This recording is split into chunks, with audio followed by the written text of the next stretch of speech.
কুরবানির উদ্দেশ্য ইব্রাহিম আলাইহিস সালাতু ওয়াস সালামে যেভাবে নিজের মর্জিরে কুরবান করছেন, নিজের অন্তরের প্রবৃত্তিরে কুরবান করছেন, নিজের মনোবাসনারে যেভাবে কুরবান করছেন, নিজের অন্তরের ভিতরের যে কুপ্রবৃত্তি সেইগুলারে যেভাবে কুরবান করছেন, ইচ্ছে আকাঙ্ক্ষা দুনিয়ার মোহাব্বত সব কিছু কুরবান করছেন এবং এক আল্লাহর মোহাব্বতরে প্রেফার করছেন।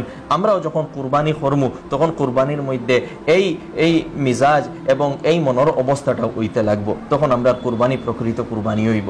কুরবানির মধ্যে শুধু জন্তুর কুরবানি নাই, আমরার পশুর কুরবানি নাই, আমরার মনের মধ্যে যে পশু আছে সেই পশুত্বরও কুরবানি করতে লাগবো, আমিত্ব এবং বড়ত্বর কুরবানি করতে লাগবো, মনের ভিতরে যে কুপ্রবৃত্তি সেইগুলার কুরবানি করতে লাগবো, দুনিয়ার মোহাব্বতর কুরবানি করতে লাগবো, নিজের মনমর্জি চলার কুরবানি করতে লাগবো এবং আল্লাহর হুকুম মোতাবিক চলার অঙ্গীকার করতে লাগবো। তখন হইব প্রকৃত কুরবানি। শুধু জন্তু জবাই করার নাম কুরবানি নাই। আল্লাহ তাআলা ফরমাইছেন যে তোমাতান রক্ত আর মাংসর প্রয়োজন আল্লাহর নাই, লা ইয়ানালাল্লাহু লুহুমুহা ওয়ালা দিমাউহা ওয়ালাকিন ইয়ানালুহু তাকওয়া মিনকুম। আল্লাহ তাআলার কিতা লাগে, আল্লাহ তাআলা দেখতা চাইন তোমার মনের অবস্থা কিতা, কোন অবস্থা লইয়া তুমি কুরবানি করছো, আল্লাহর ভয় লইয়া কুরবানি করছো না মানুষ দেখাইবার লাগে কুরবানি করছো। তুমি কুরবানির দ্বারা মাংস খাওয়ার নিয়তে কুরবানি করদায় না নিজের মনের ভিতরের যে পশুত্ব ওটারেও তুমি কুরবান করদায়, ওটা আল্লাহ দেখতা চাইন। আর যখন এই কৈফিয়ত অন্তরের ভিতরে থাকবো তখন কুরবানি কবুল হইব। তো ওটা হইল কুরবানির আসল মেসেজ, ওটা হইল কুরবানির আসল উদ্দেশ্য।